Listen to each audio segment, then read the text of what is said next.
అధ్యక్ష, గౌరవ సభ్యుల అభిప్రాయాల్ని చాలా స్పష్టంగా చెప్పారు అధ్యక్ష. నేను ఫస్ట్ ప్రశ్నకి లేదండి అని ఏ విధంగా చెప్పానంటే అధ్యక్ష, ప్రభుత్వం అమలు చేసే వివిధ పథకాలు, ప్రజలకు మేలు చేసే అనేక సంక్షేమ కార్యక్రమాలు కానివ్వండి, అభివృద్ధి కార్యక్రమాలు కానివ్వండి, INPR ₹2 డిస్ప్లే క్లాసిఫైడ్ అడ్వర్టైజ్మెంట్స్ రూపంలో పేపర్స్కి, వివిధ పేపర్లకి, టీవీలకి అడ్వర్టైజ్మెంట్ ఇస్తుంది అధ్యక్ష.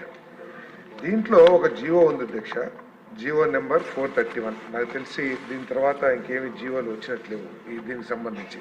అంటే నేను అడిగాను, జారీ చేయటానికి ఏ విధమైన గైడ్ లైన్స్ ఉన్నాయి ఈ డిస్ప్లే అడ్వర్టైజ్మెంట్ కానీ లేకపోతే క్లాసిఫైడ్ అడ్వర్టైజ్మెంట్స్ కానీ అని చెప్పేసి కనుక్కుంటే అధ్యక్ష, దాంట్లో జీవో ఎంఎస్ నెంబర్లో 431లో ఏముందంటే అధ్యక్ష, సమాచార పౌర సంబంధాల శాఖ విచక్షణ అధికారం కల్పించడం జరిగింది. వివిధ ప్రభుత్వ శాఖలకు సంబంధించిన అడ్వర్టైజ్మెంట్లకు సమాచార పౌర సంబంధాల శాఖకు కేటాయించిన బడ్జెట్, ఈ విచక్షణ అధికారం కల్పించడం మూలంగా ఈ విధంగా చేశారని చెప్పేసి నేను భావించాను అధ్యక్ష. ఈ జీవోలో ఉంది కాబట్టి.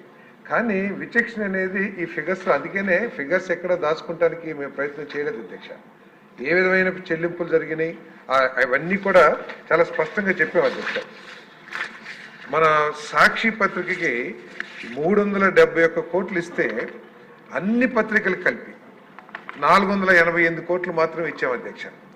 తప్పకుండా దీంట్లో విచక్షణ జరిగింది అధ్యక్ష. కానీ ఆ విచక్షణ చేయటానికి ఉన్న జీవోని అడ్డం పెట్టుకుని ఆనాటి అధికారులు ఇటువంటి విచక్షణ పక్షపాత ధోరణి చూపించారని చెప్పేసి స్పష్టంగా అర్థమవుతుంది అధ్యక్ష. ఒకవేళ ఈ శాఖకి ఏదన్నా ఇన్ఫర్మేషన్ దాయాలి లేకపోతే తప్పుదో పట్టించాలనే ఉద్దేశం ఉంటే ఈ ఫిగర్స్ అన్ని కూడా ఇవ్వడానికి ప్రయత్నం చేసేవాళ్ళం కాదు అధ్యక్ష. కాబట్టి పక్షపాత ధోరణి చాలా స్పష్టంగా కనపడతా ఉంది. కానీ ఆ పక్షపాత ధోరణి చేయటానికి ఈ జీవోని అడ్డం పెట్టుకుని అధికారులు కొంత చేశారని చెప్పేసి చాలా స్పష్టంగా అర్థమవుతుంది అధ్యక్ష. తప్పుకోకుండా, ఎందుకంటే ఈ 371 కోట్లే కాకుండా వేరే డిపార్ట్మెంట్స్ ద్వారా కూడా దాదాపు 35 కోట్ల రూపాయలు ఈ సాక్షి పేపర్కి ఇవ్వటం జరిగింది అధ్యక్ష. ఇది వివిధ కలెక్టర్లు వాళ్ళందరూ కూడా 32,70,00,000, అంటే మొత్తం దాదాపు 400 కోట్ల రూపాయలు ఈ ఒక్క పత్రికే ఇచ్చారు అధ్యక్ష. 371, 32 అంటే 403 కోట్ల రూపాయలని ఈ ఒక్క పత్రికే ఇచ్చారు 5 సంవత్సరాల్లో. అన్ని పత్రికలకు కలిపి దీంతో పాటు సమానంగా సర్క్యులేషన్ ఉన్నాయి, దీనికంటే ఎక్కువ సర్క్యులేషన్స్ ఉన్నాయి, నేషనల్ మీడియా ఉంది, అందరికి కల్పించింది మాత్రం 488 కోట్లు మాత్రమే. కాబట్టి పక్షపాత ధోరణి చాలా స్పష్టంగా అర్థమవుతుంది అధ్యక్ష.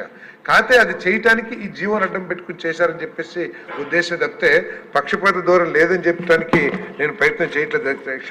తప్పకోకుండా ఏదైతే చేశారో అంటే నేను డిపార్ట్మెంట్లో కూడా ఎంక్వైరీ చేస్తే ఏంటంటే కొన్ని పత్రికలు పేమెంట్లు రావట్లేదని చెప్పేసి వాళ్ళు అడ్వర్టైజ్మెంట్స్ తీసుకుంటాం కూడా మానేశారని చెప్పేసి కూడా నాకు సమాచారం ఉంది అధ్యక్ష. ప్రత్యేకంగా ఈనాడు ఏదైతే ఉందో వాళ్ళకి చాలా పేమెంట్లు, చాలా డ్యూస్ ఉన్నాయి, ఆ డీటెయిల్స్ కూడా ఇచ్చాము. ఆ పేమెంట్స్ రాకపోవటం మూలంగా వాళ్ళు అసలు ఈ అడ్వర్టైజ్మెంట్స్ తీసుకుంటాం కూడా ఆపేశారని చెప్పారు అధ్యక్ష. సో కాబట్టి దీంట్లో జరిగింది, తప్పకుండా దీంట్లో ఎంక్వైరీ చేస్తాం అధ్యక్ష. దాంట్లో ఎటువంటి తర్వాత పత్రికల్లో వీటిలో పక్షపాత ధోరణి చాలా స్పష్టంగా కనపడుతుంది. కాబట్టి దాని మీద తప్పకుండా చర్య తీసుకుంటాం. ఏదైతే ఈ జీవో ఏదైతే అన్నిటికీ ఇవ్వాలని చెప్పేసి ఏది సెక్రటేరియట్స్ అన్నిటికీ ఇవ్వాలని ఏదైతే ఉందో అవన్నీ కూడా ఈ డిపార్ట్మెంట్కి సంబంధం లేదు అధ్యక్ష. వేరే శాఖ, సాక్షి పేపర్ సచివాలయాల్లో కొనాలి అన్న జీవో ఏదైతే ఇచ్చారో ఈ శాఖ ఇవ్వలేదు అధ్యక్ష. అదేవిధంగా డిజిటల్ కార్పొరేషన్ కూడా INPR పరిధిలోకి రాదు అధ్యక్ష. కాబట్టి ఈ మొత్తం మీద ఏదైతే మీరు హౌస్ కమిటీ అంటున్నారో తర్వాత తప్పకుండా ప్రభుత్వం మీతో సంప్రదించి వేయటానికి మేము వెనకాల ఆడాల్సిన అవసరం మాకు లేదు అధ్యక్ష. తప్పకుండా దీంట్లో ఏదైతే జరిగిందో దాని మీద తప్పకుండా చర్యలు తీసుకుంటాం. దీంట్లో పక్షపాత ధోరణి ఉంటే అందరి అధికారుల మీద కూడా చర్యలు తీసుకుంటాం. ముఖ్యమంత్రి గారితో కూడా మాట్లాడి, చీఫ్ సెక్రటరీ గారితో మాట్లాడి అధికారులు రిలీవ్ చేయకోకుండా కూడా చర్యలు తీసుకుంటాం అధ్యక్ష. క్వశ్చన్ నెంబర్ 1 ఆరోగ్య శాఖ మంత్రి గారు.